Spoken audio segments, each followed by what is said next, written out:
All right, all right, all right. Good morning, everybody. It is 7 a.m. here in Seattle. I've been up since 5 because I'm on East Coast time, even though I got in late last night. So not a lot of sleep today, but that's fine. I feel like if we can do this one, we can do any of them. But it'll be fun tonight. We have 4:20 here, 7:20 in the East, Guardians and Mariners. So that should be fun. Hope everybody's doing great. Yep, and that's what we have the coffee for. Of course, we have the coffee. We bring my Yeti and everything across this whole beautiful place. And unfortunately, a lot of these coffee shops, though, in Seattle, are not open on Sundays, or if they do open, they open too late. Like they open now, but we have to get this started. So, we got a lot of fun stuff today. We got a new My debut. Rest assured, there'll be a video for that. We have Happy McLean Day for the Metros today. Delauter, who we have to do some studying on because I'm sure I'm going to have to talk about him today. We have Dylan Cease. I think that's where we should probably start today. Dylan Cease. And, this was just me a minute ago looking up Cashel, who's a friend of mine, plays at UCLA. His dad is the head trainer of the Rockies. So I've known him since he was a little kid. I was just checking up on his stats and his video, thanks to Mitch, who got me plugged into Synergy. So now if we want to watch college at-bats coming up pretty soon, we can. All right. Hope everybody's doing good. We are through Saturday of the first week of baseball. Yankees 3-0, swept the Giants. They actually are here in Seattle. I don't think I'll have any time to see anyone, but I did see Stevie Donahue on the flight last night. Stevie Donahue is the OG trainer of the Yankees. He was like, "Oh, you coming out to cover it for Yes?" I'm like, "No, I'm out here for a totally different reason." But that's pretty funny. Anyway, Jays 2-0, 2 walk-off wins. Orioles 1-1, Sox 1-1 as they lost to the Reds yesterday. Rays 0-2. Blew 2 leads to the Cardinals in the first 2 games. Guards 2-1. That's who I'll be watching tonight. Tigers 2-1. Twins 1-1. Royals and Sox both winless. We have to watch that. We have to watch Estevez. I'm a little nervous about him. Angels 2-1. They got come back on. I was pronouncing that the Astros were cooked in the Discord midway through this game yesterday. But then they came back and scored a whole bunch of runs. So pretty dope. Hold on, I'm just writing back Drew Smith on a text, who's now with the Twins. All right. Astros 1-2, Mariners 1-2, A's 0-2, despite Shea Langoliers doing his best, to not make that the case. Marlins 2-0, Mets 2-0, Braves 2-0, Nats 1-1, Phillies 1-1, Brewers 2-0, Cards 2-0 after beating the Rays those 2 times, Cubbies, Reds 1-1, and Pirates 0-2. Dodgers 3-0, they came back in all 3 games. Padres 1-2, and everybody else has not won yet. Rockies, D-backs, and Giants. So tough start for everybody but the Dodgers in the NL West. All right. Let's go to Dylan Cease yesterday. Made his Blue Jays debut. Struck out 12. Here's the final box. 5 1/3, 3 hits, 1 run, 2 walks, 12 Ks, 90 pitches. Only 1 hard hit allowed against him all game. The hits he gave up were a joke at the end. He came out throwing absolute flames in this game, so I want to watch it. Because I watched bits and pieces of it, but I didn't really get to glue in. All right, so 37% fastball. 37% slider, 27% four seam. So already we can see that for a guy who was a complete 2-pitch pitcher, some of the stuff he did in spring training has stuck around, which is encouraging. Sinker, threw a ton of sinkers in this game, for him at least. 9 sinkers, 9 knuckle curves, 8 changeups, which is a new changeup that he just figured out, and 7 sweepers. Something's weird. Oh, yeah. I don't know why it's... Okay, so it's weird. When I looked at the live game yesterday, there was like pluses. But anyway, he averaged 98.7 on his four seam yesterday. So he was juiced. First game at Rogers Center, Sky Dome, and he had 20 vert on it. So Cease was letting it rip, and we might as well just get into that right now. A's and J's. Dylan Cease, who, his whole facial hair package and everything that he's working with right now is also just Pretty intense. All right, so let's just rip through every pitch. First up, Nick Kurtz. Cease took hair care advice from Gosman. So I've always wondered if he like kept the sticky shit in his hair because he's always like fixing it, but like genuinely he has to fix it all the time because it's in the way, like it comes out of the hat. But then the mustache, like it's almost like curling into his mouth at this point. All right, so look, even though he threw more pitches yesterday, don't forget that the slider and the fastball are lethal, and it doesn't look like, despite adding all these other pitches, that changed at all. Those two pitches are still lethal. I just think now he's poised to maybe make the leap. Now that he's added so much so soon, we'll just see if it all changes. Anyway, 2 bastard sliders in a row to Kurtz. And this is not even that low, but it just shows you that this pitch tunnels so well off the heater, it deviates late. Swing and miss all day, first out of the game. Needs a shampoo deal. Yeah, like a Troy Polamalu, Head and Shoulders or something like that. Slider down. Ooh, Nick Kurtz was in my high school class. Like literally? Like are you from Lancaster, Pennsylvania, or like your age? So here's one. Here's a first evolution. Sinker in on the hands of a righty, Langoliers, who's their best hitter at the moment. This is something that Cease didn't do. As of last year, and now he's doing it. Now he's riding sinkers in on righties. I love it. Talked about it a lot, and I don't know how he didn't make these changes earlier, but they look great already. So all right, now Soderstrom. Sticky stuff in the hair sounds painful. You wouldn't need much. You would just need like some sort of like shaving cream or sunscreen, goo or whatever, and then you can go to the rosin from there and kind of combo that. You just need it to have some grease. It's like that wet grease is what combines well with the rosin, believe it or not. It's like there's like a certain like type of oily moisture that works the best. So that's what I'd be thinking. And I know guys in the past have kept stuff in their eyebrows or in their mustache or facial hair. So, I mean, they know you're not going to get checked there. The checks are super consistent. So I'm not accusing him. I'm just saying if he was a sticky guy, I used to always think, man, like to have that good of a slider and fastball, he must be. And I have no idea if he is or not. But I used to think, oh, where's he keep it? Where's he keep it? Probably in that hair. That's the whole point of the hair. Good swing by Soderstrom there. Here's Rooker off to a tough start. Not seeing that slider very good. So, like, it's funny because when I checked in I was on the plane watching a little bit of this, toggling between this and the Mets game. And at first I was like, oh, he's just spamming 4-seamers and sliders. But I just caught glimpses. I didn't catch the whole thing.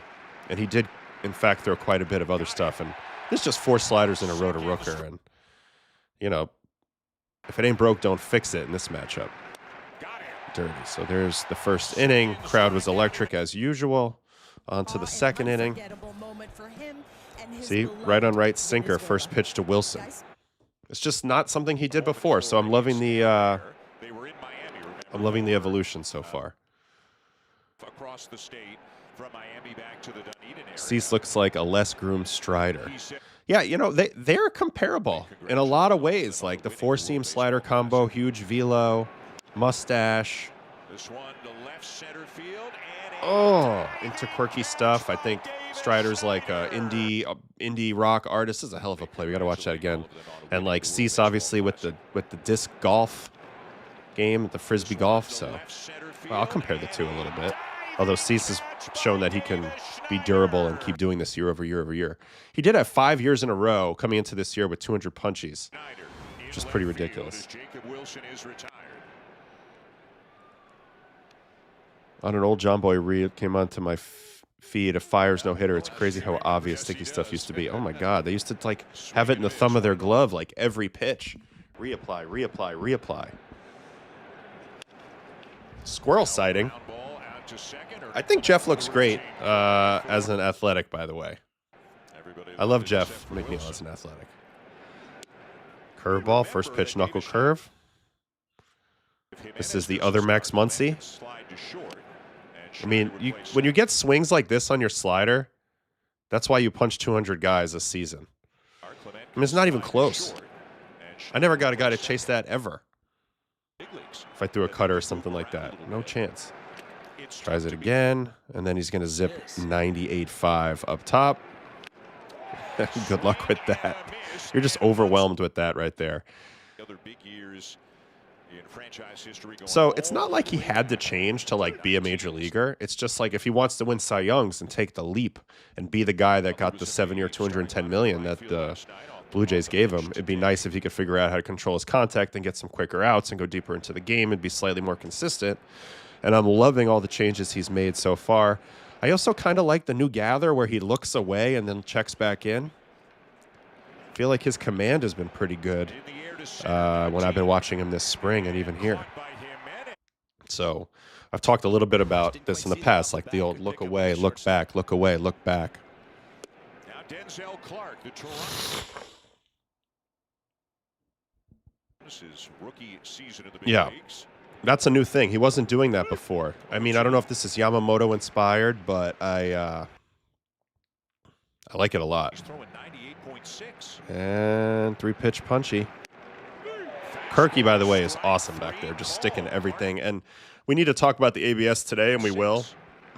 But through the first couple games of the season, catchers who are good at the ABS are even more valuable. Austin Wells, Kirk, Patrick Bailey, Salvi so far has been really good. I just you think about it, you're turning at bats completely around, and now we're really seeing what the difference in counts are. I think it flew somewhat under the radar to most fans. This is a 3-0 100-mile-an-hour fastball, by the way. But it's huge. If you can overturn a few calls a game back there because you know the zone and you're not missing and you retain your challenges, there's a walk. Then, I mean, that's incredible. All right, here's Langoliers, and this guy's the best hitter on the planet right now besides Trout that I've seen so far in the early going of the season. He's head down on the ball action on pitches down and away and still being able to stay through them. Like he has 2 home runs to center in this series. And then look at this pitch. This is a good pitch. This is the pitch that everybody else has been missing. Maybe he goes up there hunting it, but this pitch is below the zone. Look how he stays through it. That's just beautiful swinging. 92-1. It's okay, though. Cease works out of it. Who's he got here? Soderstrom. $86 million deal in the offseason. The A's locked up Soderstrom.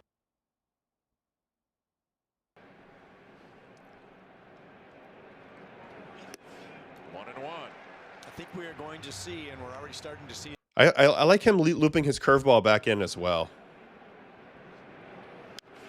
It'll be the 4th city, because it's the one pitch that he has that, you know, it's a change of pace, even though it's still, I mean, that's 87, but you see how much he misses this by, and it tunnels well off his high heater. I think slider well off his low heater, curveball well off his high heater. So, I mean, he's got every weapon to strike your ass out a lot. It's just, again, my whole thing was just like, can he get some quicker outs? and that's not a buckle, but that's Oh, yeah, Alvarez, too. Alvy's been great. Austin Wells. jammed him. That's a foul ball. Might have broken. C said on Jay's podcast this spring that his best bullpen, he didn't look at the target basically until release. Yeah, and my theory on it is he just absolutely doors his Rooker here again. Rooker having a tough showing in this series, by the way. It's just an exploding heater. I've talked about this in the past. Like, I haven't asked Mariano, right? Mariano's got the best command. He's the best pitcher of all time, pitch by pitch, right? Mariano, what'd you do? How'd you go about looking at the target? And if you watch him, there's a moment where he looks down and then recatches it right before release, right before he's about to drive it to the target. And the reason for this is because it's really hard to just stare a hole through a target for a really long time and not come off it. So you give yourself a little bit of a break and you stay kind of flowy, and then you re-engage that target and you just drill right in there, and you don't have to hold your focus as long on the one spot. So I think that's a big part of it. So what do you go here? He went changeup. Let's watch this at bat. This is crazy. This is modern Cease. First pitch, backdoor sinker. Wilson goes after it, foul ball. Second pitch, sweeper off that. He's got 3 breaking balls now, folks. Sweeper, curveball, and the gyro. So that's non-competitive. Goes to the 1-1 changeup. Right on right changeup. Kirky gets it. Wilson doesn't even challenge it. And that pitch isn't even close, right? That's close. It's an inch. But when Kirk's making it look good, he put a little bit of doubt in the hitter's mind, so he doesn't challenge it. Let's get another look at that. Now he's got to respect pitches that start away, and that's why he chases the sweeper. So, got to give, honestly, Kirk a lot of credit for that strikeout, stealing that pitch right there to get to 1-2. Got to frame well enough to fool the ump and the batter. I mean, it's almost more important. The count is the game has quickly joined my vocabulary. You see it. I'm not bullshitting. Must be nice to be ceased with your catcher stealing you strikes. Outfield diving in the gaps, one of the best infielders in the league. How much does this affect the pitcher's attitude? I mean, it's amazing when you have here, Kirk gets him right here.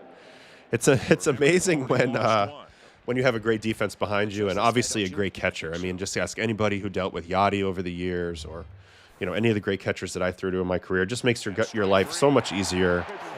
Stealing strikes left and right. Nito was one of the best for me. Alvy. I don't know. It just allows you to pitch your game and you know plays are going to be made, and then you don't have to try to take over. AO with ABS, do you think umpires will get back at the players? I mean, not really. Not really. I don't like full ABS. We're still seeing the catcher position be super important. You go full ABS, that changes. Now the framing's out the window, the nuance is gone, and don't you like the drama of will you challenge, will you not challenge? Like, to me, that's one of the funnest parts of this. And so far, I'm huge on it. Here's a 3-pitch punchy. Max Muncy. Tough draw versus Cease in this one, my friend. We'll see here. Too bad ABS can't be used on check swings. So, Soggy Bomb, they're actually test driving this in the minor leagues this year. So, that's coming to a baseball field near you soon. Here's Mr. Cortez. Because the Blue Jay defense significantly better than the Padres defense. If he strikes everybody out, he doesn't. Foul ball. Jay's rotation going to be nasty when you Savage and Bieber come back. Hell yeah. Haven't even seen. I mean, Scherzer's been looking pretty good too. I'm going to miss managers yelling at the home plate umpire who missed calls. Yeah, the argument stuff, the Bobby Cox stuff is kind of over. Thank you. Thanks for being here. Thanks for being here. Yeah, we'll never have another Earl Weaver. Or who's a modern Earl Weaver? Booney? He gets ejected a lot. Cora got ejected yesterday, which we'll go over in a minute. Dirty changeup. This is a pitch, another pitch he didn't have before. He actually slowed this one down a lot more than the others, and I wonder what the purpose of that was. I want to watch this whole at bat. All right, so he starts him with 100. Ball. 98. Under it, so he's late. Then changeup. He knows he's trying to speed up on the fastball, so the changeup works. Gets him off the scent with the slider. Pretty good take by Cortez there, and then the changeup. And I think the great thing about his changeup is you can't really tell anything in the spin from his fastball because it's pretty carry, but man, you see it's really hard to look for a changeup off a guy who throws 100, and he just completely embarrasses Cortez here. Not even close. All right, next up. Here's Denzel Clark.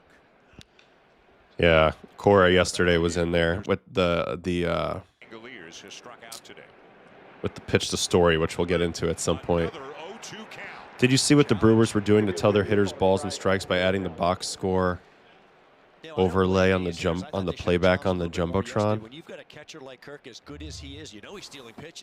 I don't know, but it doesn't surprise me.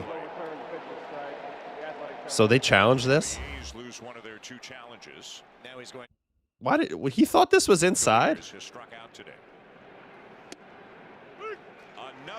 Wrong. Kirk's fooling hitters too. They may be taking the game calling away from the catcher's skill bag, but the framing just got a whole new dimension. I love this added strategy. I think this is just really fun, man. Really, really fun. So the A's lose one of their 2 challenges. Now he's going to have to try to make contact with this Dylan C slide. Pinella would say the video was altered. All right, another slider. And he's getting chased way off the corner. No one in stadium has the strike box, including announcers. You know, it's interesting because I had a monitor on opening day at the Met game, and I thought I had the strike box. Maybe I'm wrong. I'll let you know today because I'll have a monitor out there. I'm actually going to be in the bullpen today in Seattle. It's raining, so the roof should be over our top, but I think I'm going to be sitting kind of near where I used to sit, which is weird, but it'll be awesome. Yeah, I want to check in on my guy Esty as well. All right, we're almost through Cease's outing here. Where are we, in the 6th? 6th inning, still pitching a shutout. Kurtz and him had good matchups the whole day. 3-1 slider just shows the respect that Kurtz has, even from the game's best here in year 2. I think that secret sauce is up north now. And you could see, guys, just be a sponge, young man. Broadcast with me today, we got Jason Benetti on the call, Ryan Roland Smith, the Aussie former pitcher, representing, I believe, the Mariners side of things, and then Rick Manning representing the Guardians side of things, and then Ahmed Fareed is our sideline reporter. So that is the crew. That is the crew for today. All right, so Kurtz drew a walk. Here's Langoliers. I mentioned, I mean, this guy's locked in. I thought this was a great battle right here. Four-seam, gets to the 0-2. Tries to triple up. 0-2. Up high. Here comes a sweeper. Runner goes. Yeah, it's just the target. The target's so far out here, and I think that's all that happens here. I mean, it ends up being a wild pitch. But, like, if you start your sweeper here, it's ending way over here. Like, your lane has to be here to land it, and I think he's probably has a hard time calibrating that because he's used to the gyro slider a little more, would be my guess. All right, 2-2. Here comes a sinker. I'm a little surprised at this pitch call, and it was almost a disaster, but he's got such good velo. Slider again. Good take by Shea, and then he's going to punch him on a four-seam up top. Gets the chase. It's just so fast. He just saw a sinker 2 pitches ago, and I think ultimately that's what beats him here. Just assuming that this pitch has a chance to stay in the zone, so he makes the bad swing decision. See, the sinker was 11 vert, and the four-seam was 16, so that's a 5-inch difference. So it's just hard for the batter to parse that out in real time as the ball's screaming towards you at the plate. So big-time win of the battle there. Here's Soderstrom. Like, even that pitch right there, like, Kirky knows that's a ball. So no challenge, no panic in his game. Here's a changeup. Even trusting the changeup in a leverage spot. That's the tying run out there on second. So Cease is bought in. And I just like the fact that he's just going for it, you know. He's not overdoing it, but he's picking the right spots. And Kirk's going to obviously walk him through it. And I think that's great. Curveball there. Changeup. I mean, I haven't seen a fastball or a slider here in a few pitches in a huge spot. He just simply didn't exist like that prior to this. Now we go back to the fastball. Stuff should play. Now, this was bad luck. I mean, this is a screaming 99-mile-an-hour heater dotted in. Gets the desired contact. Soderstrom just keeps it fair, drops it in there. That's how they scored their run. So this was the cheapest hit. Great credit to Soderstrom for putting bat on ball. But that's not a bad pitch by Cease. Sinker to Rooker. Slider right here. This is the last batter. And then Fisher comes in there. And just so the game kind of ended on a sour note because of this too for him. But he threw great. I mean, no way around it. 12 punchies. What an addition. Yeah, and also this is why, because somehow the slide here went around Okamoto. So he should have had an out here. And then obviously he got blooped to death right before that. The walk to Kurtz came back to haunt him. But overall, great performance by Cease. He was really, really good. And yeah, he added all the new pitches. I mean, what can you say? It's a great first step. Great first step for Dylan Cease yesterday. All right, let's get into our TJ stuff. I'm curious what the stuff grades were for him yesterday.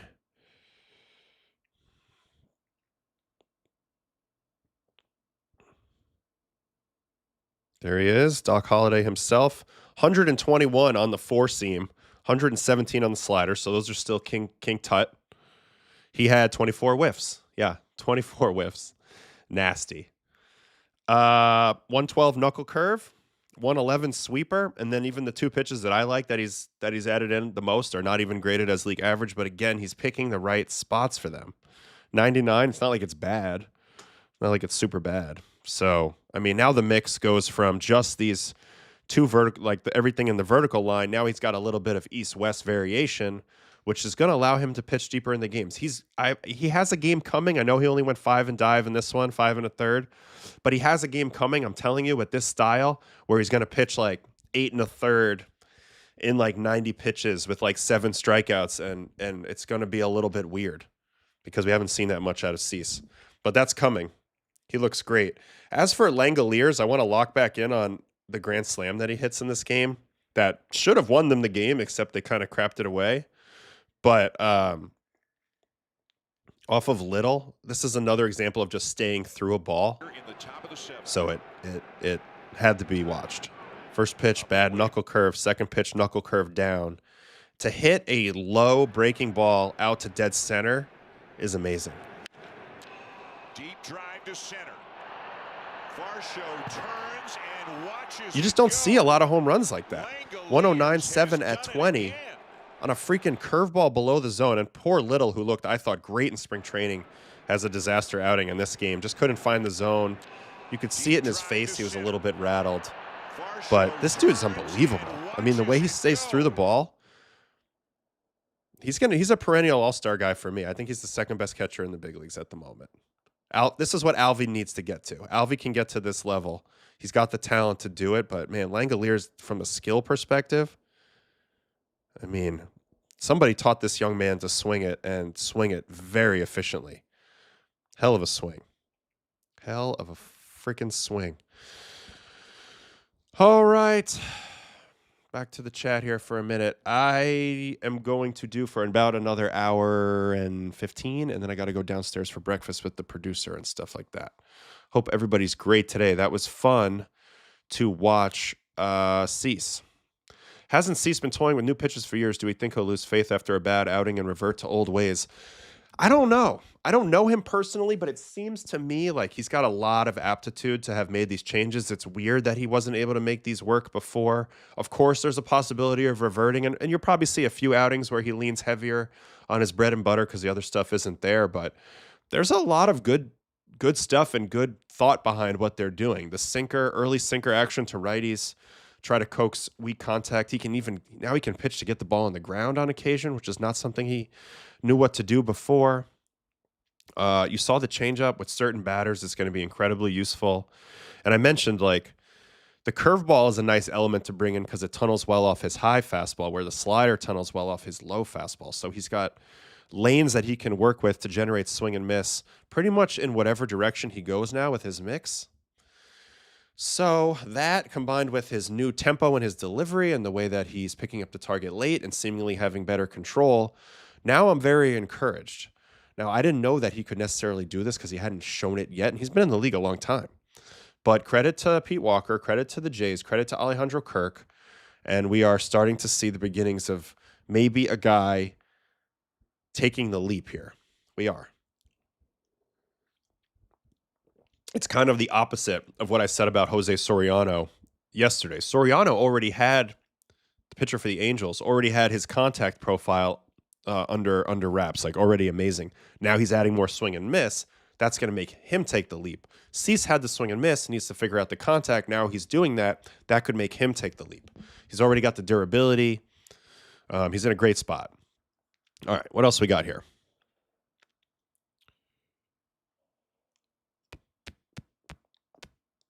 I saw that it was the first low pitch home run he's ever hit in the majors. I mean, that was just an incredible swing by Langoliers.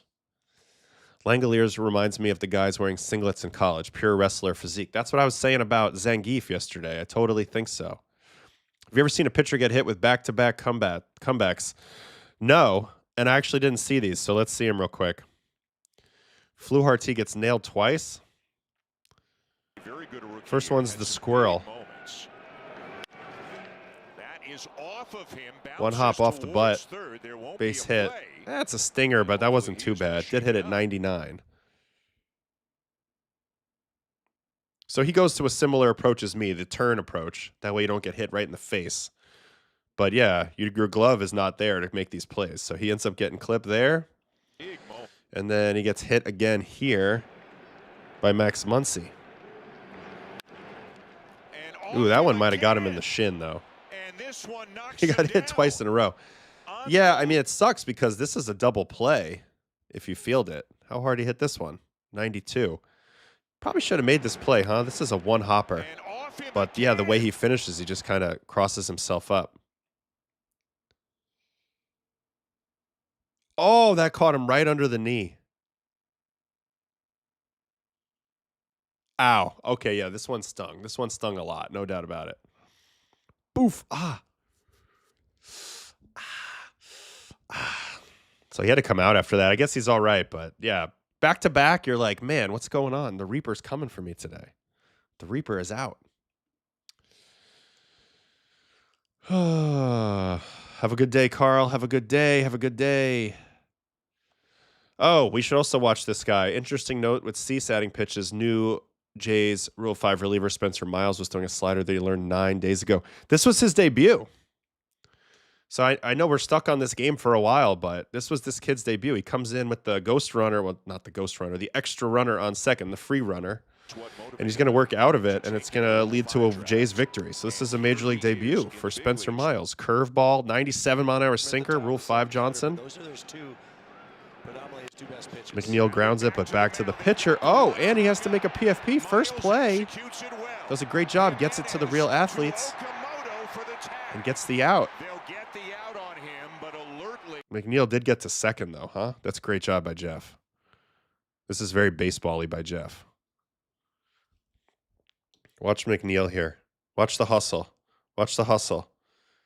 He's like, I got to get to second. I know I got out, and I'm pissed, but that's one thing that people don't realize about Jeff. Jeff's got a lot of baseball grind in him. All right, so that's the first out. Next batter. Muncy. All right, what was that? Sweeper? Slider? Ball one. Slider again. So we've seen curveball, sinker, and slider so far. Oh, there. Oh, he thought about it. Oh, watch Muncy think about the challenge and then say psych because Kirk tricked his ass. And Kirk was like, oh, did you see that challenge? Because he knew this was. Oh, no, he didn't want them to see the challenge. Man, Kirk's the best. All right, 1-1, stealing strikes. Sinker in, 98.3. My goodness. Oh, backdoor sinker instead. How much run on that? 17. Very nice. Slider off that line makes a lot of sense for the chase. Great take. Great take. Great take. Throw it again. Throw the sinker back door. Oh, they're going in. Just misses. And then he's going to get his first career strikeout on a slider. Ooh, weird pitch backed up. Good reaction. Good reaction by Miles here. Spencer Miles. Hell yeah. All right, and then can he get through it and then earn himself the win, which he eventually does do. First pitch slider ball. Second pitch slider ball.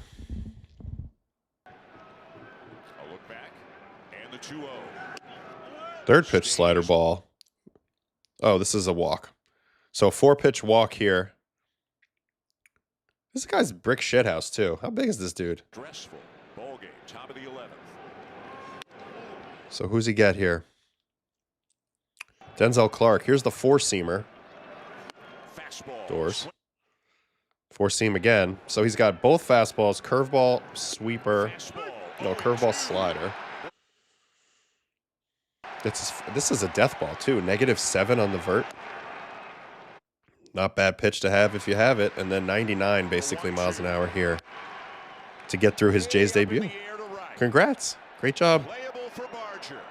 Especially with that extra runner on second. Great debut. Rule 5. Rule freaking 5. All right. Yeah, Jeff doing baseball-y things, Maya. What pitch were you most timid to throw for a comebacker? I never thought about a comebacker. I will say most of them happened, I think, on fastballs. But I was never thinking about it. I was thinking about making the pitch. Does coming in as a reliever after an injury have any effect on you? I know you like to get the time to warm up. Yeah, so sometimes it sucks if you're just sitting there and it catches you off guard, and then you have to. Usually, they make you go warm up on the field in front of everybody. And the thing that's tough about that is you do feel a little bit of the peer pressure to like just get the inning started. So maybe you're not as thorough with your warm up. But I have to say, every time I've done this, I've pitched really well that day. So didn't throw me off. I do think it can throw some guys off, but it's your job not to get thrown off. All right, we are done now talking about the Jays game. Jays A's. I want to go look at all the overturns in the Reds game. Red Sox Reds. CB Bucknor had a tough go in this Wago. I wanted to get along with CB during my career because I wanted to get along with CB during my career because he's a Brooklyn guy. But it never worked out, man. Had some tough anecdotes with CB over the years. Here's an overturn. Full count. He's going to challenge again. Back to back on CB Bucknor. Batter's challenging the pitch. Oh, this one he got right. Okay, it was later in the game. There's a whole bunch of them in a row. I'm just going to search around for a second.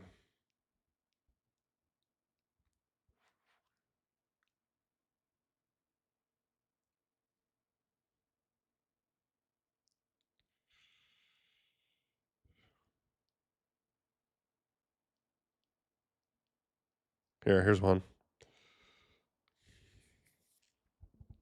Can also mean more pop.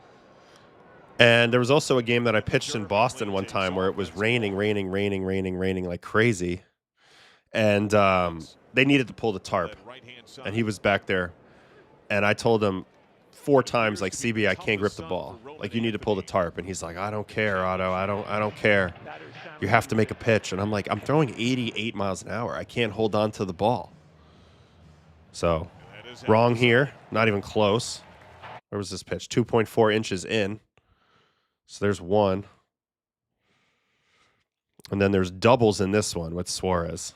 And you can see the anger on his face, the second one that's challenged. He wanted to punch Gino out so bad. There's the first one. Gino's like, I challenge you, sir. Batter's challenging the pitch.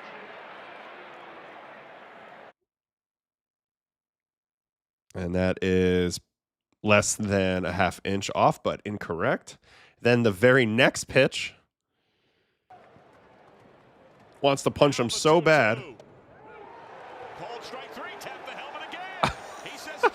Look at the body language on this loser. Sometimes, man, I'll tell you what. It's not fun to pile on umps, but he brings it on himself a lot. I wanted to get a better view of this. Can we get a view with him in there? Dang, not a good enough view. Check the slump shoulders, though. Check the slump shoulders when Gino challenges. And where was that pitch? One and a third off the plate. So wrong.com again. Another one overturned here. Really trying to give the Red Sox some strikes. The Reds keep proving them wrong. Some of these umpires will get very sensitive about this, 100%. CB would be one of them. So that was one story. Another story, one time I came in to get sticky checked. He wasn't even the umpire doing the sticky check. So I did the sticky check with somebody else out in shallow outfield. So there's another one. And then this is another one overturned. I mean, that's not even close, CB. CB, it's not even close. And then he comes out of left field and he's like, double sticky check. And I'm like, are you kidding me? Like, and then he's like, I'm just fucking with you, Otto. Like, we're friends. And it's like, dude, I'm about to go into a Major League Baseball game. I need to be serious right now. You can't be doing double sticky checks as a joke just to rile somebody up. Like, what do you think this is? That's not even close, by the way. It's 2.5 inches off the plate. So brutal there. Absolutely brutal. What else? We got more? I bet there's more. But I want to watch the check swing of Story because this is egregious.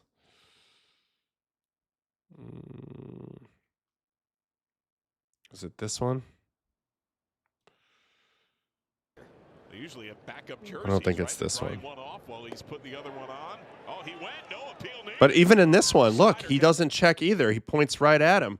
You have a man at first base for a reason. You're supposed to use him. He has the better. He has the better vantage point. Let me just see out of curiosity how far Trev went on this one. Yeah, he probably swung, but it's close enough to check. And then the next at-bat's absolutely brutal, right?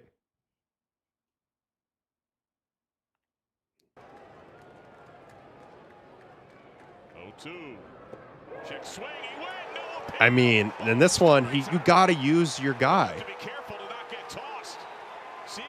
And this, check out the fan right here. Check swing, he went, no This dude appeal. in the stands.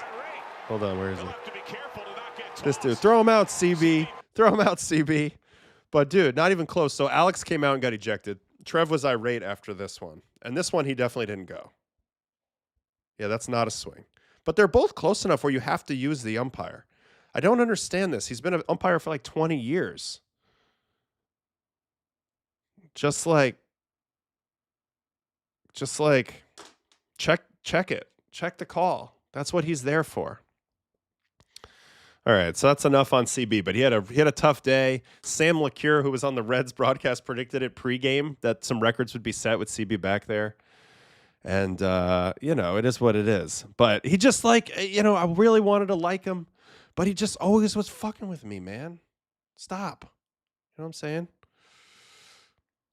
I mean, double sticky check for no reason as a joke when I'm trying to be serious, and then not pulling the tarp in that one game. And one time I saw him curse a fan out in spring training. I don't remember the exact words, but it was in Palm Beach, and he was the first base umpire, and somebody said something to him, and he was very rabbit ears, snapping around, cursing at a fan. So shameful behavior, but whatever. He's been around forever, so he ain't going anywhere anytime soon.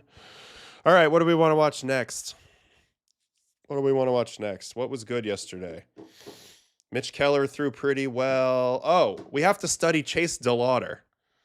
So let me get into Guardians Mariners. And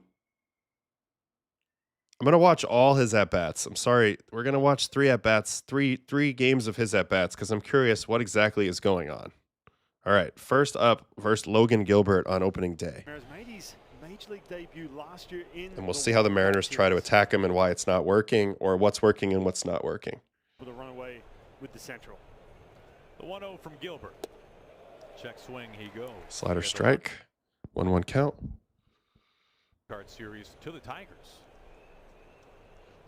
A team they beat out of the division. So cutter, slider, cutter.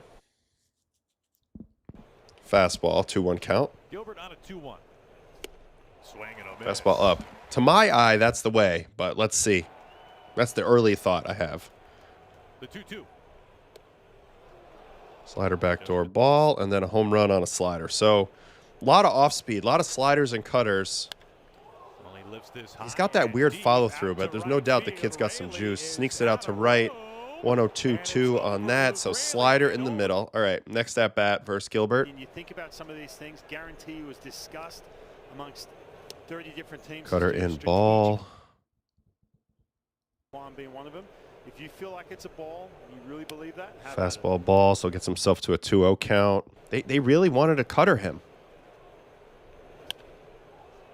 Ooh, got a good pitch to hit, just was under that. There into short right field. Cole Young calls.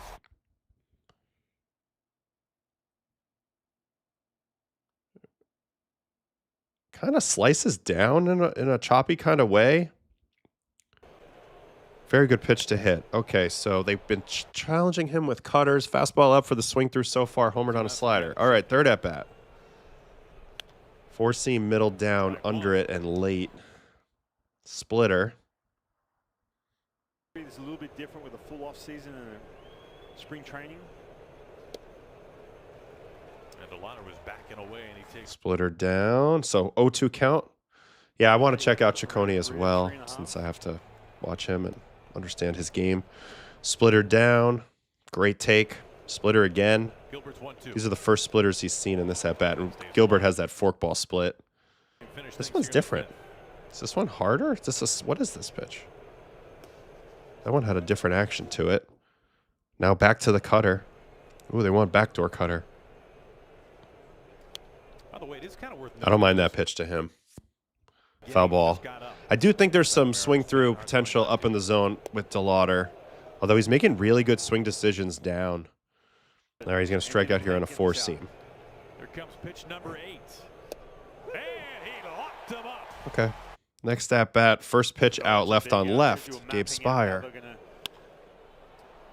First pitch base hit on a left on left sinker. It's a very strange swing, guys. I'm not sure what to make of this yet. His energy is leaking pretty hard towards, look at that fallback and then scissor. Like his feet are sliding. It's a swing down and stay level through it type of swing. I'm confused a little bit as to the swing. The load is simple, so I like that.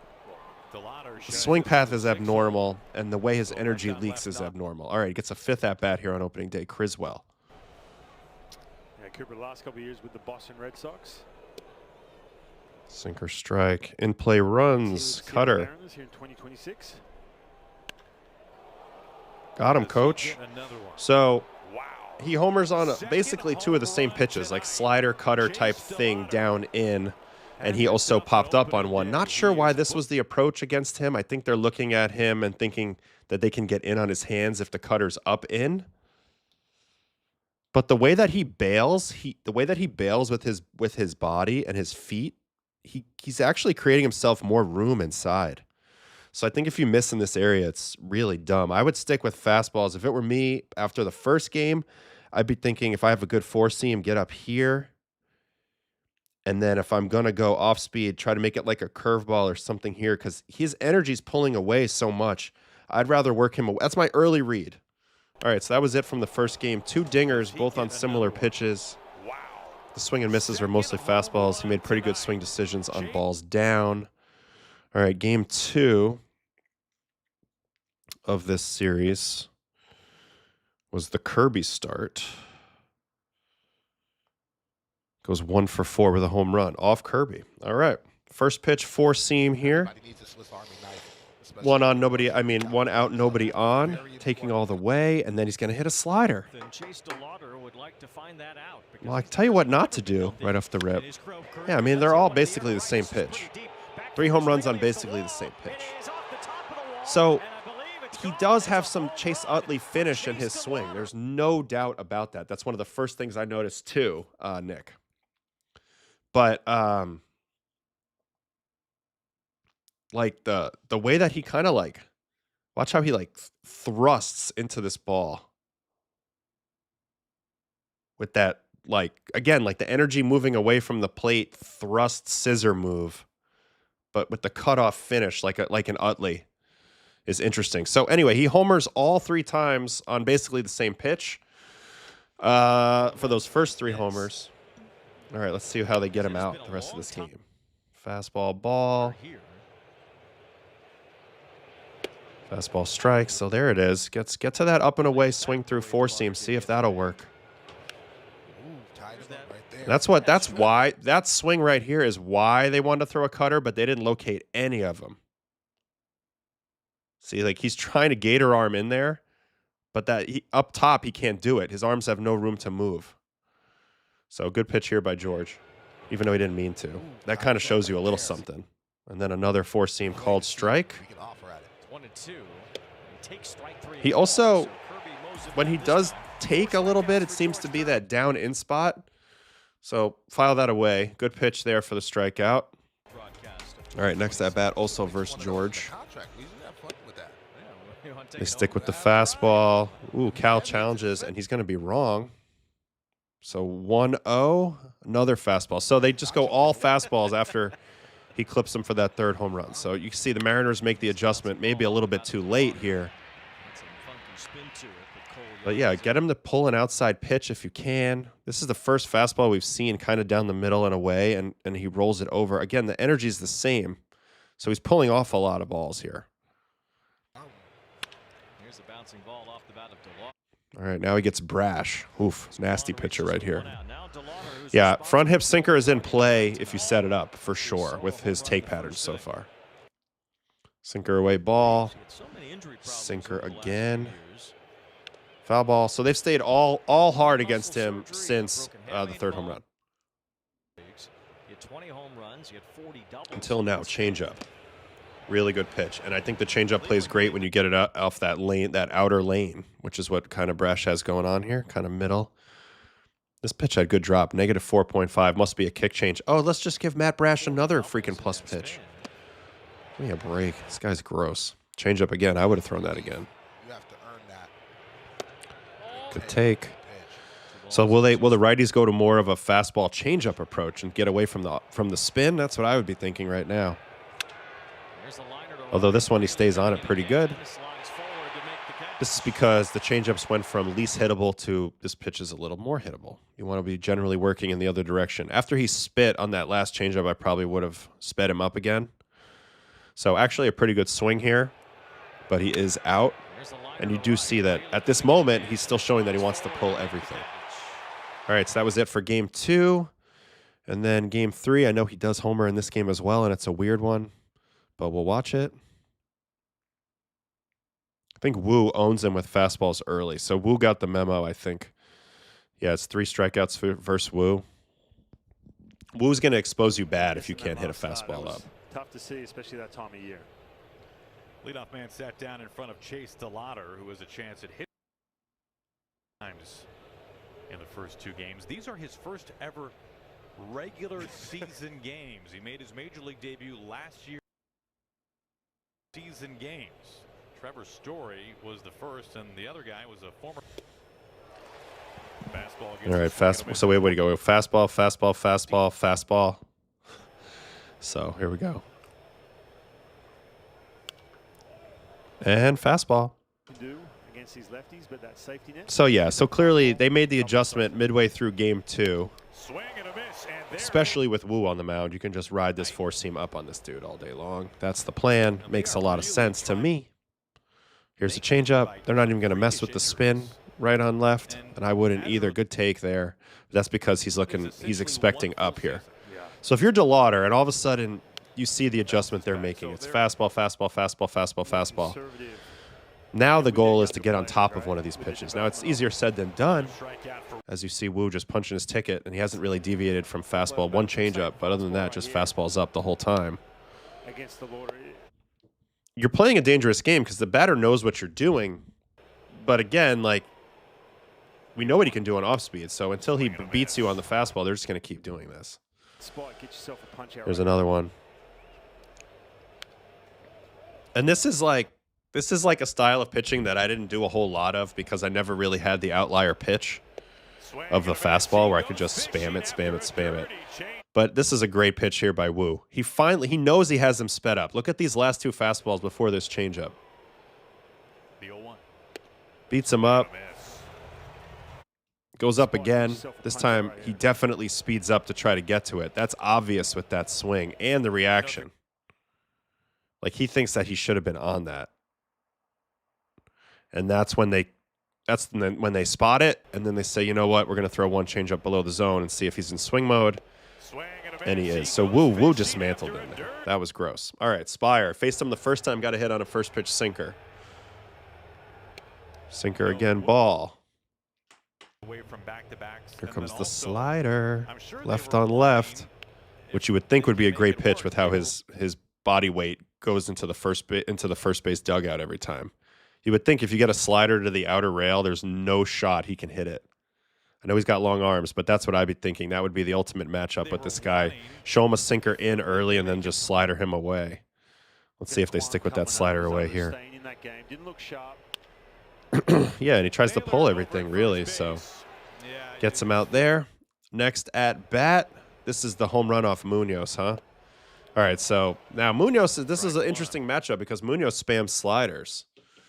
He does throw really hard, but he spams sliders for the most part. So what do you do if you're Delauter coming up? Every righty's been pounding you with fastballs. You're probably looking fastball, and that's why he swings at this bad slider first pitch. But this is an interesting matchup because, of course, you're always going to pitch to your strength. But in terms of previous results in this series, they all indicate that they should probably throw fastballs to him. One of the hardest plays that you make on the hot corner. So here was an unsuccessful challenge. Delauter challenged that pitch and was wrong. That's right in there. So 1-2 count. Slider in the dirt. Trying to make that throw off balance. He's had really good swing decisions on spin down as well. So we got to give him credit for that. And then he ends up homering here. So this is the fastball up. It makes sense to throw this pitch. I don't blame Munoz or Raleigh at all for this pitch call. I think you got to credit Delauter for understanding that they were exposing him on fastballs, and he had to keep going after them. This is a freaky swing. He's shown no ability to get to this ball before. But if Oppo power and occasional late barrel Johnsons are going to be part of his game, then we're going to have to up the ceiling, and then there is no foolproof way to approach him. But I think this was a good pitch, just a better swing. Not sure how he accomplished this. He showed no evidence. Oh man, we don't have the side angle. He showed no evidence prior to this that he could do this. So still impressive though that he got as much on that too.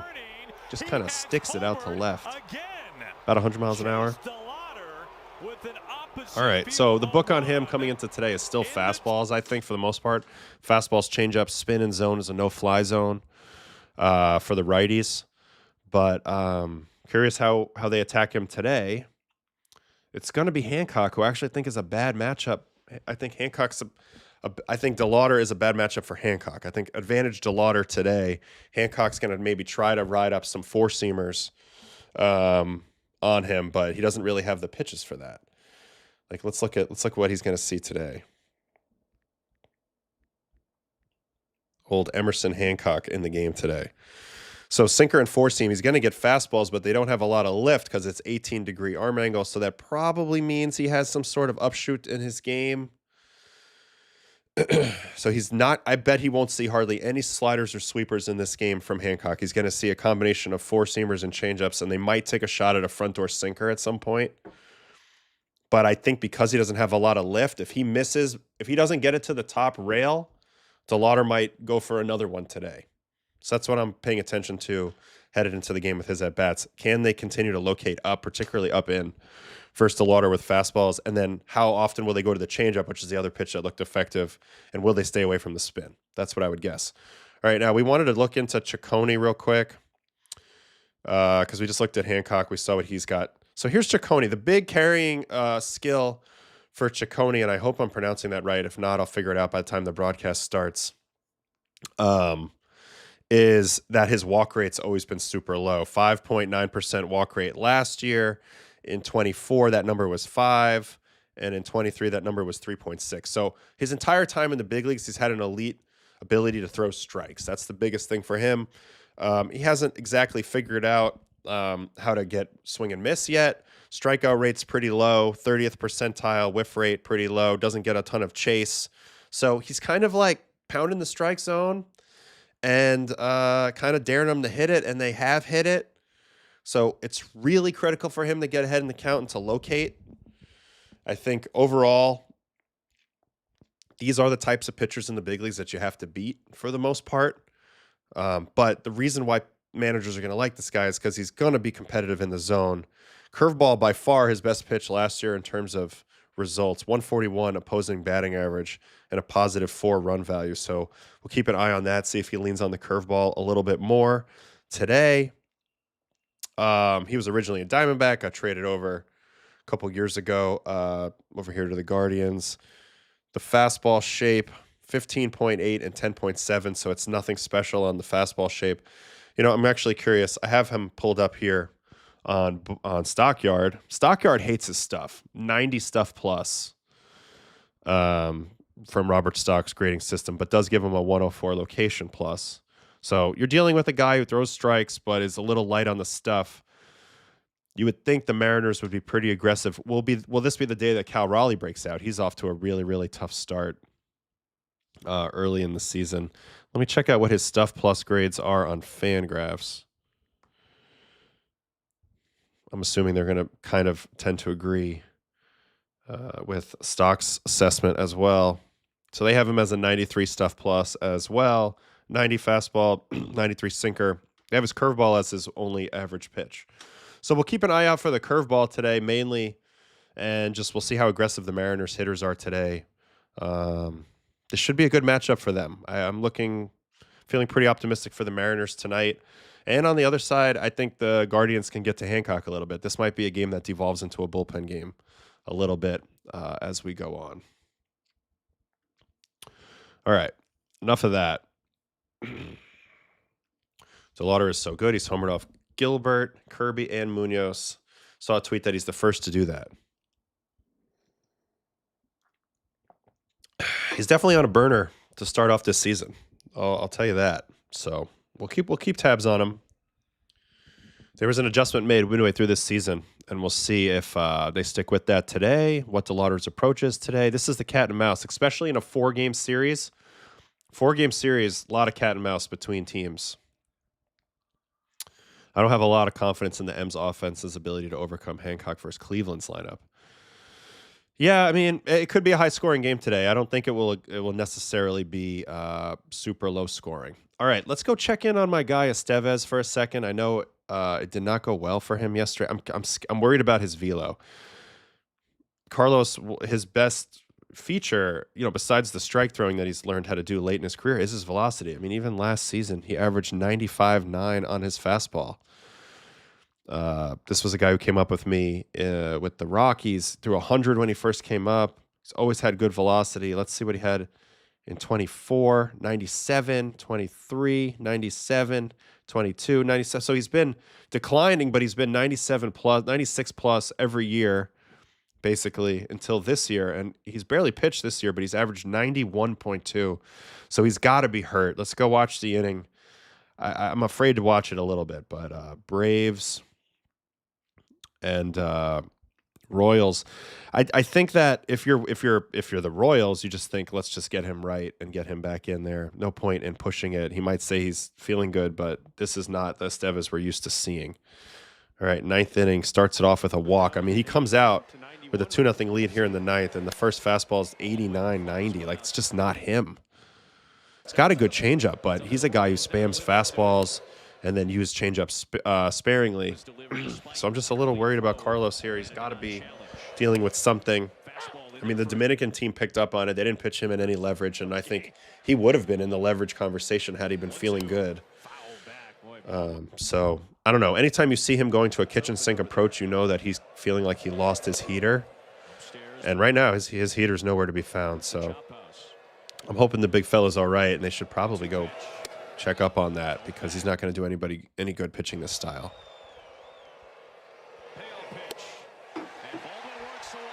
And on top of that, then you don't go right at guys as much because your stuff's not really there. Change up ball. Yeah, we saw it in spring, and that's it's the same thing like with Manaea. Like, these are guys who have good know-how and are really good pitchers, but when you see the velo not there, it raises red flags. Big time. There's no way around it. All right, here's a hit. Matt Olson.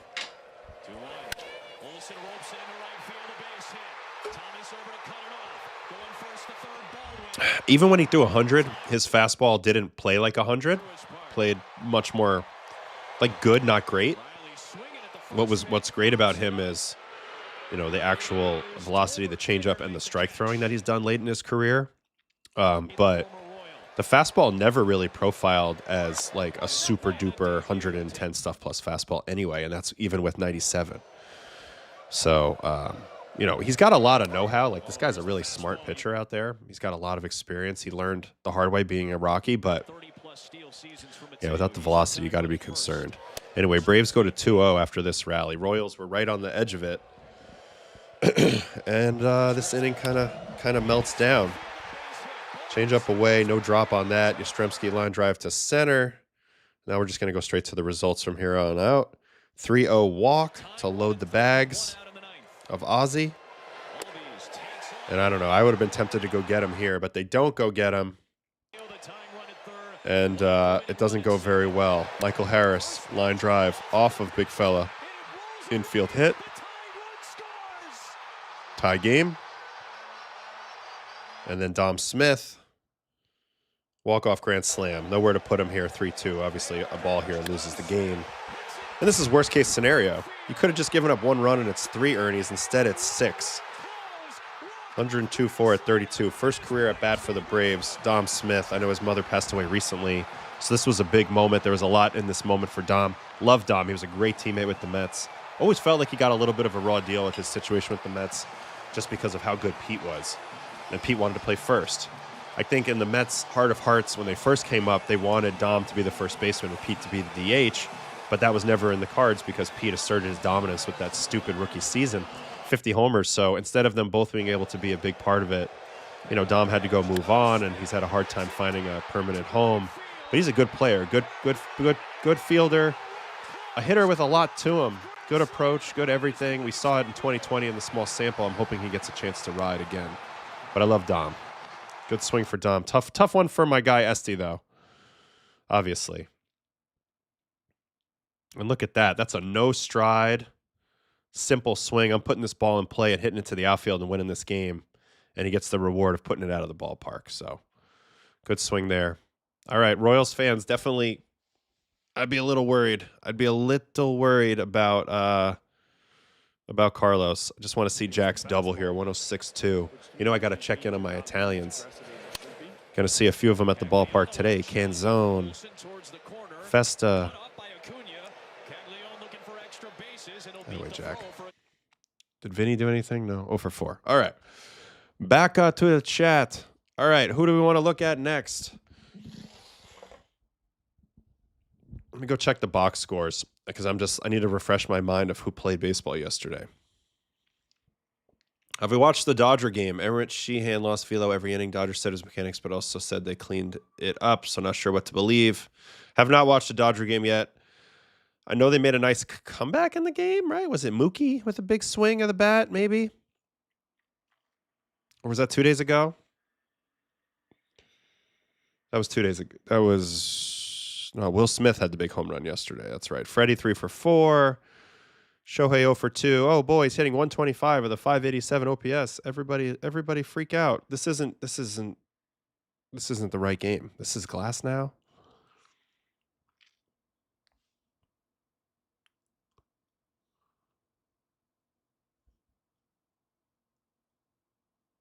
Sheehan was from the other day.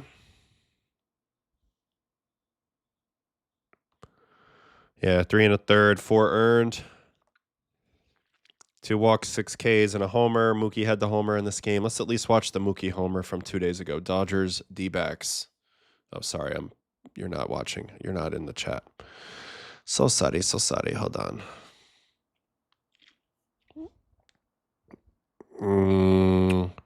Dodgers and D-backs. It's the D-backs. I want to go for 2 days ago just to watch Mookie's home run because it's notable. It's noteworthy. It's Oppo. It's off Ryan Nelson, who's got the great fastball. So let's watch this AB. First pitch heater above the zone. Weird check swing foul ball. Second pitch heater. 20-inch vert. Mookie goes with it. This is very notable. I know Dodger Stadium's pretty good hitting these days, but Mookie mostly a pull side home run guy. Stays through this ball sick with backspin. 99.5. He's been amazing at shortstop over the last year, just trying to get his hitting back to where it was. And this was a big swing, so I thought this was fun to watch. I'm not going to check out the Sheehan thing because we have other fish to fry, but I wanted to see that really quick. All right, good swing there. All right, they're 3-0, so it's all good. All right, Lou Bob walk-off. Go to the Mets, Pirates. There's a lot of stuff in this game.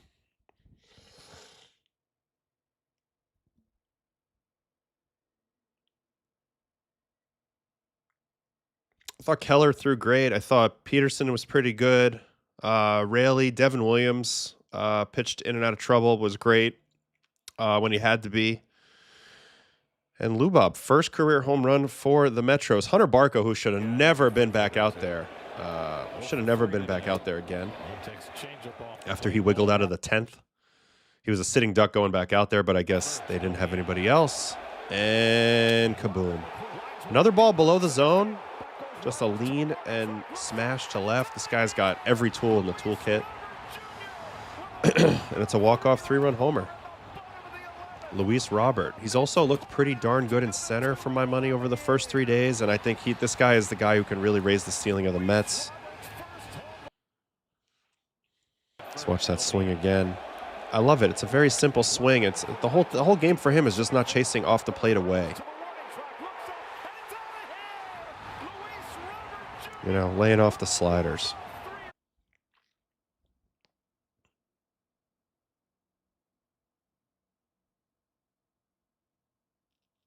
Two tough days for the Pirates. Pirates played a good game yesterday, had chances, didn't get it done. Keller was quite good on the mound yesterday. Only was allowed to go 77 pitches. Let's speed watch Keller real quick because he doesn't get talked about enough now that Skeens is there and Bubba Chandler. But Mitch is really good too.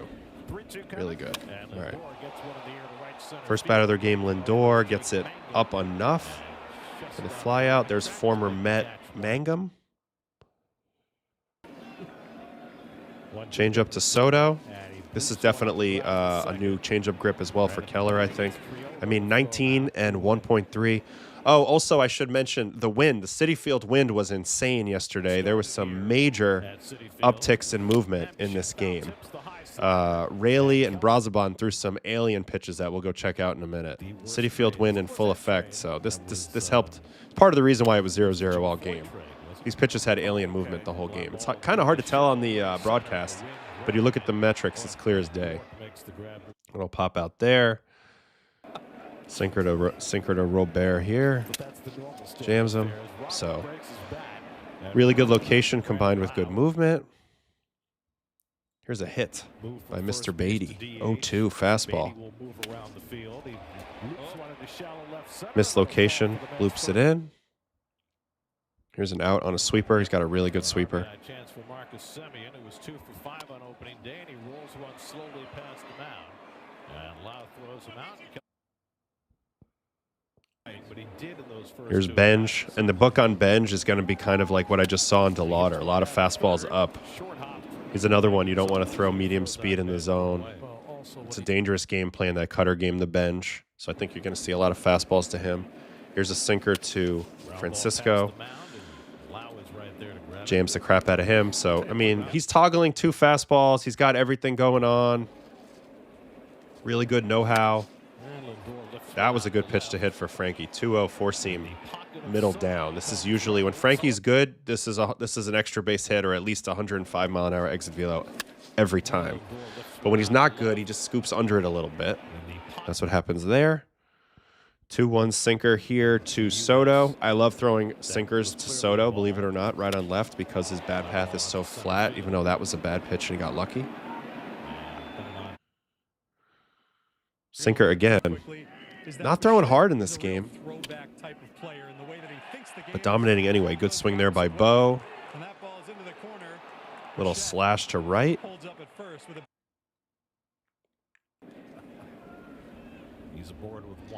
Yeah, this game was hard to watch. But again, I think there was a lot of weird movement. The wind was obviously a factor if you watch any of the pop-ups in this game. So sometimes it'd be like that. This is the pitch that, you know, Robert's actively trying not to chase, is that slow sweeper off the corner away.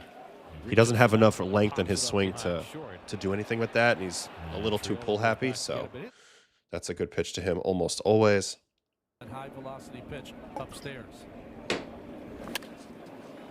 Pops this one up. Fastball up, gets Beatty. You can see the wind on these pop-ups. What is the difference between Semien. a winning baseball team and just a collection of really good players? That was a pretty good swing. And then a strikeout here of Benj. This one worked because it stayed up on him a little bit. This ball droops down into the middle down. It's going to get crushed, but it kind of stays up, and he's actually under it. That was a weird one. And Benj goes down swing. Swinging strike here on a sinker. So here, look, 22 inches on this sinker. This is the time of day where it really kicked up. Swing goes around. This pitch is ridiculous. Look how much this moves. You can see it on the camera. Watch this. 2-2 coming. And Alvarez with a half swing goes around. What are you supposed to do with that? So now Keller starts his third time around the batting order. Lindor drives one to center. That's a good swing. Bad pitch, good swing. Mangum chases it down though. Ooh, and Spider-Man's. How hard hit that? 106. See, it's just like I told you before. When you make mistakes middle down to Lindor, it's like at least 105 every time. That's an example right there.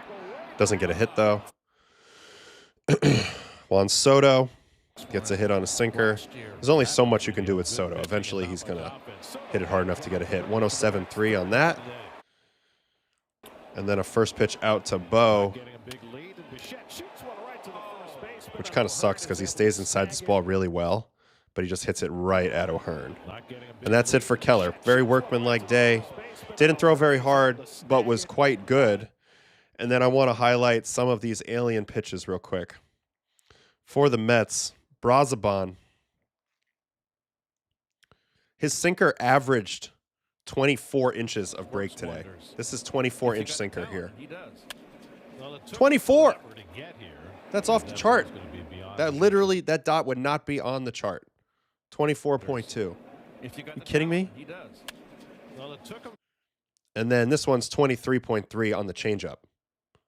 So there was some alien stuff going on. I've benefited from this before, but it's pretty unfair for the hitters when all of a sudden, like, the nastiest guys in the world are even nastier because of the wind. Disgusting. And then this one's also 20 inches. So he throws 4 pitches in this inning, and 3 of them go more than 20 inches to the right. That's enough to get Mangum off the end. So you saw it there with Braz, and then also with Raley. Raley threw some bangers. This sweeper right here is negative 23.6 for the Freeze. Look at this one. 3-2 coming. I mean, this ball starts like literally like, I don't know. We don't have a good angle on it. Maybe center field's better. No, we don't have a good angle on it, but it starts somewhere like out here. And it rainbows all the way in. So that one was dirty. Devin Williams threw a few changeups at 26 inches of run. This one's another one, 23-3 for a ball, but these pitches were just crazy. So sometimes you'll see this, and that's when you see a lot of these pitching duels at Citi Field where nobody can hit because it's just crazy. So wanted to point that out. Good win for the Mets. They're 2-0.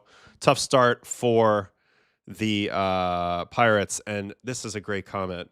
Imagine if McLean gets this weather today and he gets a boost. I mean, you're gonna see some alien shit either way because I think he has the best breaking stuff in the big leagues in baseball, maybe in the whole world. But if there's a wind factor, I mean, he might have a hard time throwing strikes, but it's gonna be insane. Yeah. Also, Weaver had 24 IVB on fastballs, so that's another thing. It boosts up your fastball metric too sometimes. Like Weaver was just chilling in the high numbers. This is 20, 21, 20. I'm looking for the 24. Here's one, 24 inches. This is a 24-inch fastball. Ryan O'Hearn. Yeah, no kidding, you're under it. That pitch is insane.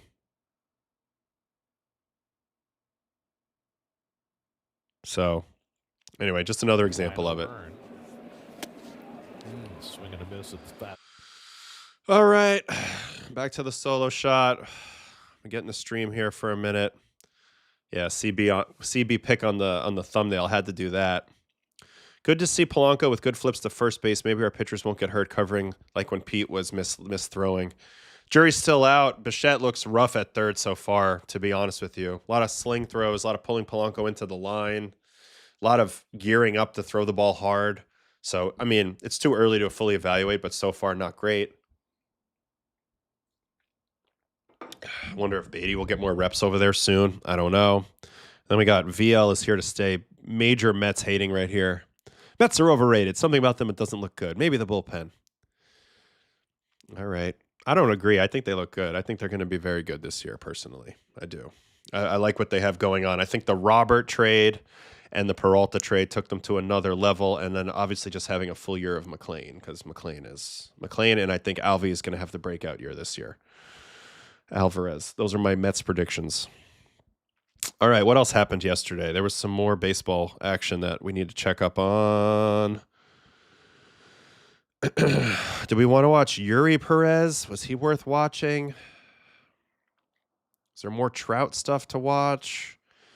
Yankees game was kind of boring. Will Warren pitched well. Judge did homer. Again. Padres, we could watch a little bit of Mason Miller maybe. What team are you highest on that's an unpopular choice?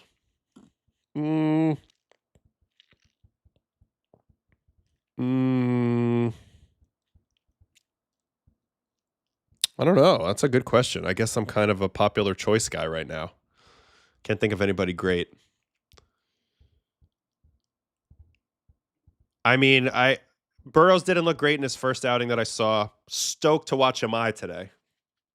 I'm very high on, so I'm excited to watch him. All right, maybe we'll do a quick Eury run through. Eury Perez in his debut yesterday for the Fish versus the Rock Show. Fish 2-0. Fairbanks 2 saves. Box score on the day for Mr. Eury Perez: 7 innings, 5 hits, 3 runs, 1 walk, 8 strikeouts, 2 home runs allowed. He got clipped by, looks like, Tovar and Rumfield. 93 pitches. Did allow 10 balls hard hit though. So, what's his breakdown? What did he feature? What's he featuring? 46% fastball, 19% slider, 11% change, 10% sweeper, 9% curveball, 5% cutter. So even the young bucks have 6 pitch types. It's just crazy these days. I love it. I freaking love it.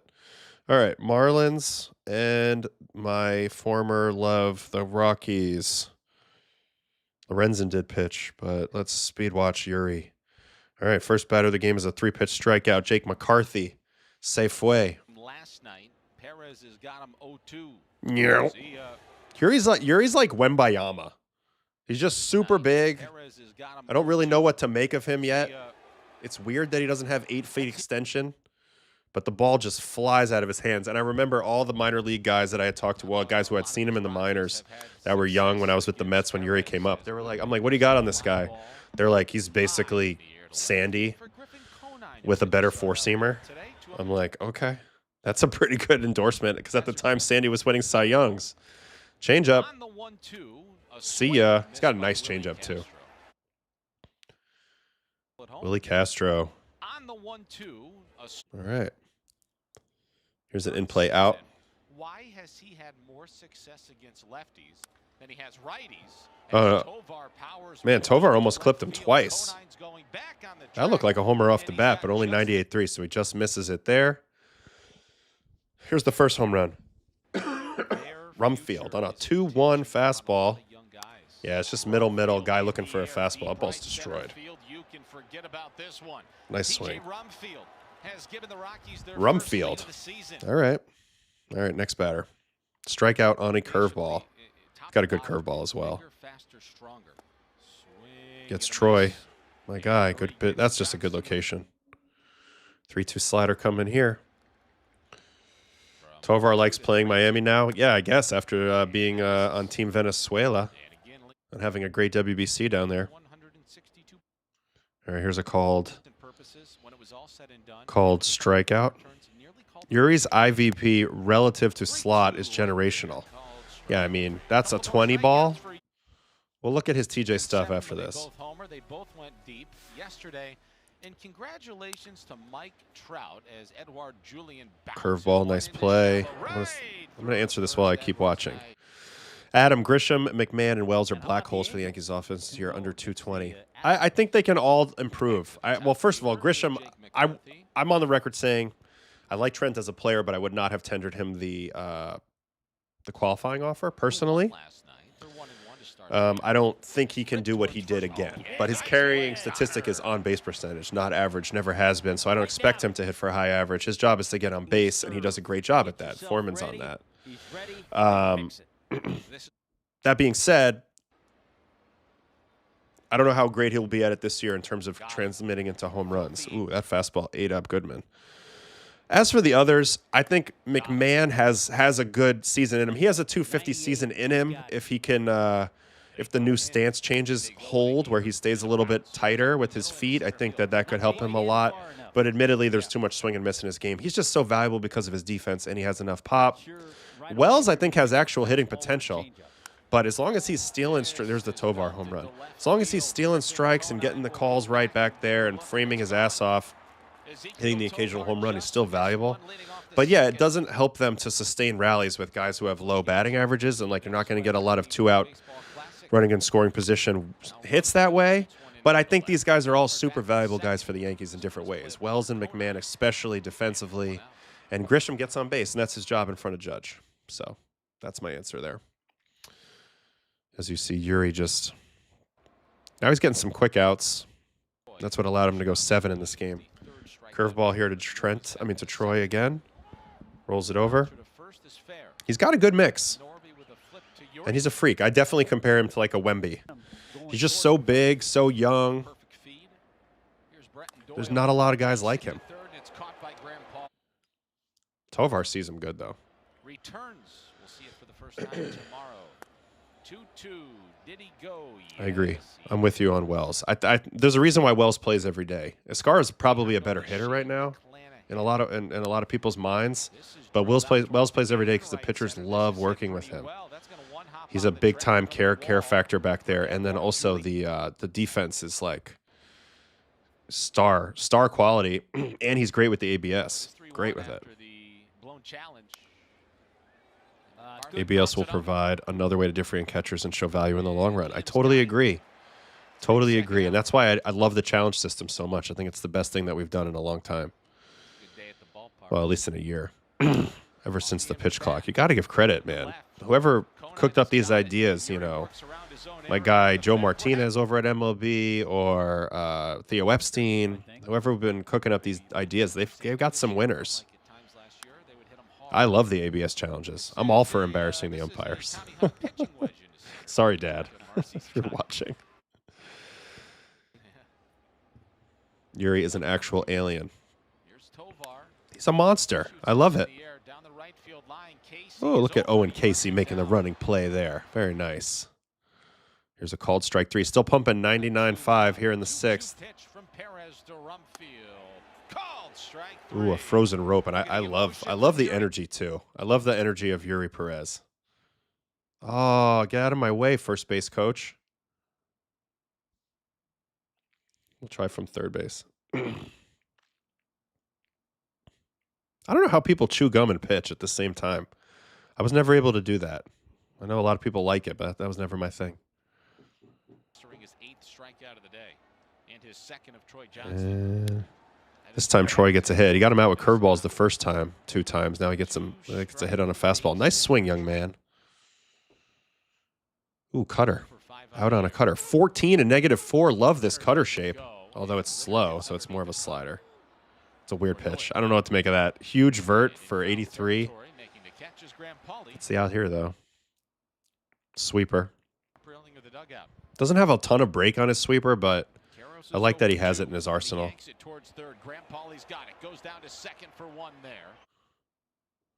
This should be his last out. Still throwing 99-1.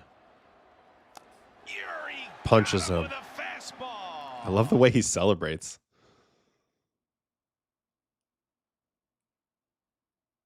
A little jump move. That's hilarious. All right, Eury Perez, ladies and gentlemen.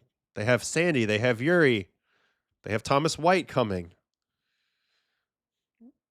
The Marlins always have freaking pitchers. Always. All right, Mr. Eury Perez. Get out of here, Ed. All right, 17 whiffs yesterday. Here's the stuff grades. The 4-seam is a 118. The slider's a 109. The changeup's a 102. The sweeper's a 110. The curveball's a 102. The cutter's a 102. Every single pitch above average. 111 stuff plus for this game. Above average chase percentage. Above average whiff percentage. And he's always going to get a lot of quick outs. So, hard to be more impressed by a first outing than Eury. It's just weird to me that his extension's above average, but it's not like 7.5 because how big he is. But you're right. There was a comment earlier about his IVB given arm angle. So it's a below average arm angle, 31 degrees, yet he's still getting like, what do you average? 18.5 on it. That's why this grade's so high as a 118. It's the triple combination, quadruple combination here. He's got above average velocity, 98.2. Crazy. Above average IVB, 18.5, especially an outlier because of the 31 degree arm angle. On top of that, he's got above average extension. So the ball gets on you even harder than that, and therefore it's a 118 stuff plus grade, which I'm not going to quibble with. I think that's about what it deserves. Nasty fastball. All right. That's enough of that. Back to the chat. Pitbull taught you all about the 305.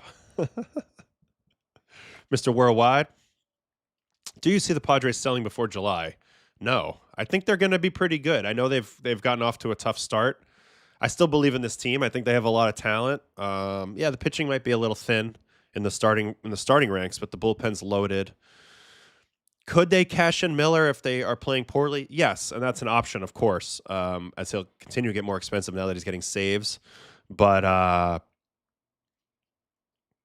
think they're going to be a contender. I'm not as big on the Giants after the first three, although it's so early. It's so early to make judgments. Let's wait. Usually through May, then I'll make some really concrete judgments. Sprout today on the bump for the Brew Crew. Best fastball in the majors. For Eury? No, I mean, it's up there. It's up there. I think Mason Miller, honestly, that Ryan Nelson, there's a lot of good fastballs, but it's up there. It's up there, especially for starters. All right. Got a little bit more time, not a whole lot more. Because I got to go to breakfast with the producer and stuff in a little bit of our show today. Texas and Philly, Chicago, Cade Horton, he look okay. Some more Mike Trout at-bats to watch, maybe. We could watch Mason Miller's outing at least, just for fun, because he's such a joke. Was it 3 up, 3 down? Yeah, one walk. 1 inning, 1 walk, 2 strikeouts.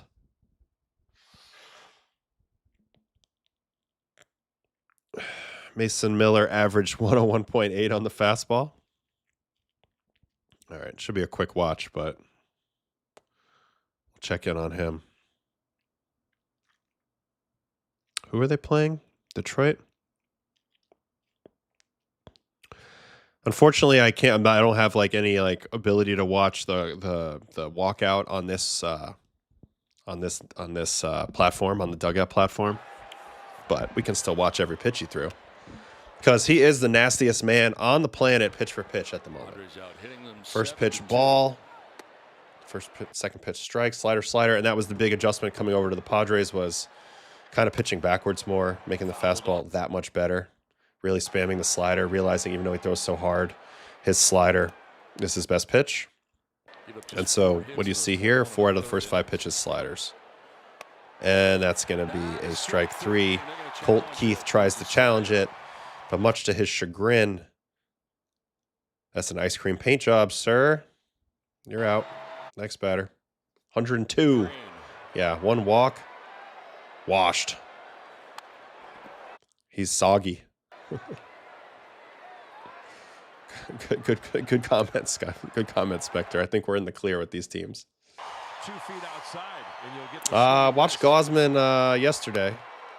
He was great. He was same old Kevin. Nothing has changed.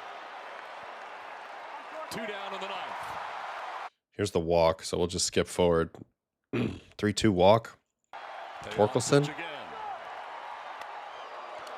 All right, and then a 3-pitch, I think, strikeout of McGonigal. Ooh, I love this matchup. Strike, slider.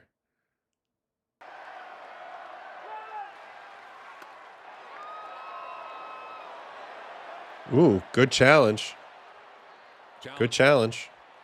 The catcher is challenged. Drops it right in there on top of the zone. This pitch is a weapon in the ABS system. Got the call. A lot of those are going to look like strikes. And then another slider for the punchy. So McGonigal, a guy who I don't think is going to strike out hardly ever, he gets his first taste of Miller. And Miller time is going to win most of those matchups. And he wins that one. Just out of curiosity. I mean, he didn't even throw that many pitches, but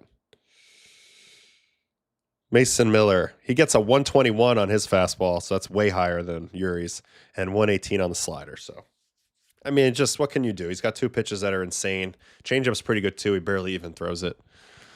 So, you know. Can you explain the H on Flaherty's jersey? It looks like they forgot to cut out the white in the letter. Yeah, I saw that a little bit on the screen. Don't know what happened there. Just a bad look by the jersey manufacturers. I know we didn't watch it, but Eno loves Will Warren. I love Will Warren. I think Will Warren is making a big jump up this year. Will he be like a top tier guy? I don't know if I predict that yet, but he looks great. He now understands who he is. He's finishing a lot of guys with his fastball up. He looks great. They moved him over on the rubber. The angles are now a little bit better. Will Warren was great. And unfortunately, he was the third best starting pitcher the Yankees threw at the Giants this week, but he looked great. So we'll have plenty of time to look at him. He's going to pitch the home opener, I think, and I'll be on yes for that game. So pre and post. So be talking about him a lot. Don't you think it's smart for the Padres to trade Tatis and Miller and rebuild? Manny's about to start making $39 million, and Tatis' salary is increasing to $36 in 2 years. No TV deal. They're broke. Well, they're about to sell for $3.5 billion is the rumor, which would be insane, new record, and for a small market. It's not that it's not smart to trade him. It's just that they have too good of a roster right now to just completely like flub on it. Like you're never going to get out from the Bogarts contract at this point. I understand Tatis could fetch you a lot because there's a lot of years there and he's so dynamic. And I know Miller can fetch you something because he's got a little bit of control left and he's so dynamic. But like you're giving up on this offense, which I still think is pretty good. Cronenworth, Tatis, Machado, Merrill, Bogart, Sheets, Laureano, Castellanos, Fermin. It's pretty solid. Andujar is part of that too. In the rotation, now this is where they're not as good. Pivetta, King, and then it's kind of rough after that. With Musgrove not being ready. But the bullpen's arguably one of the best in the league. Miller, Morejon, Estrada, who I know struggled already a little bit, Peralta. I mean, it's a pretty damn good bullpen. So the answer is, I don't know. Yes, long-term, would those moves make the most sense? Yes. But then they're going to go into a really dark period here for a minute. So I think they should try to compete in the NL West right now. That's my thesis. And if it falls apart, maybe you can rethink about that, but not right now. I'm anticipating them being in on it. What are the physical differences that allow some dudes to average 101.8 while others can't touch 100 in perfect conditions? Almost every 100-mile-an-hour thrower is a little bit of an outlier physically. Either it's something with their hip-shoulder separation or their overall strength or their levers. You know, Chapman's so long and lanky. Miller's got a little bit of that going on. Ben Joyce's got like gorilla arms. Or you're just so good in the efficiency of your delivery, you know, but like a Ryan Stanek, for example, like big guy, but not like a freak physically, but just incredibly efficient with his rotation phase and his delivery. So there's a number of things. But I'd say now in the new era, like you can probably train anybody to throw 90. You can probably train most guys to throw 95, which is insane, but 100 is still a little bit of a different equation.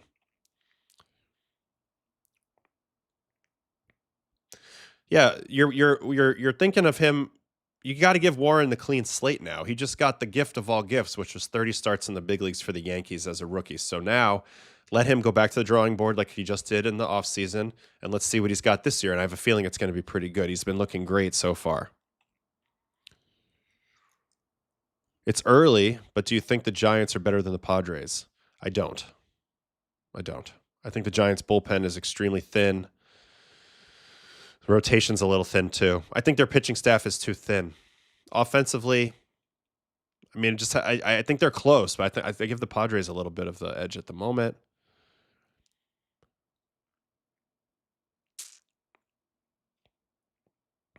AJ Preller doesn't have the word rebuild in his vocabulary. Thank you, Mitch. He doesn't. He wants to keep going. If he makes trades, he'll be taking on more major league talent to compete, right? So I don't see it too much. How many other ballparks have wind effects like Citi Field? The only one I can remember right now off the top of my head is Washington. Occasionally Washington, you'll get one in a day game, but it's not often. It's not often. All right. I think I'm going to say goodbye. So let's do probables for today. I know there was more stuff to probably look at, but I can't talk too much right now. I got to make sure I have my voice for the broadcast. Got breakfast in a little bit, so I got to get my day going here. Real quick, I'll answer this one. End of the year, AL East top 3. Yankees, Blue Jays, Red Sox. But it's razor thin. Razor thin. I still have the Yankees. I think they have the best team. I do. You could say I'm a homer, but I really actually think that. All right, here we go. Probables for today. Everybody plays on Sundays, really, except for the Yankees don't today. But typically they all do. A lot of day games, so enjoy your day today, everybody. Twins, Orioles coming up here in a little bit. Ober and Boz. Boz just got extended. So very interested to see how he progresses with the Orioles. They're making a big bet on Boz. Rangers, Phillies, Gore and Luzardo. So Gore's, that's just so funny. Gore's Texas debut comes against an NL East team, so he's seen the Phillies a ton. He's like, get me away from these guys. And Luzardo also freshly extended for the Phillies. Royals, Braves, Lugo and Holmes. Royals looking for that first win. A's, Jays, Morales, and Lauer. Lauer getting some spots in the rotation now that Bieber and Savage aren't ready. Sox, Reds, Connolly early, one of my favorite young pitchers, and another one of my young pitchers I like a lot, Rhett Lauder of the Reds. That should be a fun one. Pirates, Mets, Molodinsky, and Lightning McLean. So McLean makes his debut this year. He's going to be filthy. Watch out batters today in Citi Field. Rockies, Marlins, Quintana makes his Rockies debut, and Max Meyer, who is probably a guy that I project to end up in the bullpen, a power late inning guy long term, but he's in the rotation right now, and I don't want to put the ceiling on him. I don't want to collapse the ceiling yet, but nasty fastball, nasty slider, nasty changeup, kind of a swing and miss. We'll see. Angels, Astros, Koshanwitz, and the debut of Imai. There will be a watching video on Imai. Hopefully I can record that after the game tonight pretty quickly, and we'll get that up on the channel. White Sox, Brewers, Anthony Kay and Brandon Sproat making his Brew Crew debut. 2 former Mets here. Rays, Cardinals, Matsy going up against his former team, the Cardinals. Steven Matz and Dustin May making his Cardinals debut. Curveball's back. Sinker's nasty. Dustin May looked pretty damn good his last start of spring, or last 2 starts. Nationals, Cubs, Jake Irvin and Shota Imanaga. Imanaga showed a little bit better velocity this year in spring training for the Cubs. To me, that's the whole key. And then my game tonight, check us out on NBC or Peacock, please. Ciccone and Hancock. I expect there to be some runs scored in this game. Both good pitchers, but these are the more vulnerable guys in the rotation for each of these teams. I think the Mariners will be very aggressive versus Ciccone because he throws a lot of strikes. And I think Hancock is going to have to really pitch as he's going to get a lot of left-handed batters of Cleveland. He's going to have to command the ball really well. It'll come down to command. All right, that's it for today. Thank you guys so much. I will see you guys tomorrow. After I take the red-eye flight home tonight, I'll probably do baseball and coffee from home tomorrow at 10 a.m. So be on the lookout for that. Thank you so much for hanging with me today. We had a great crowd in the chat today. And thanks again. Join the Discord, like and subscribe, all that good stuff. Keep an eye out for the Imai video as well as the High IQ Plays. It's going to be ABS edition this year, probably a short and sweet one this week, short and sweet. So anyway, have a great day and enjoy your Sunday, everybody. All right. See you guys later. Have a great day. Adios. Bye-bye.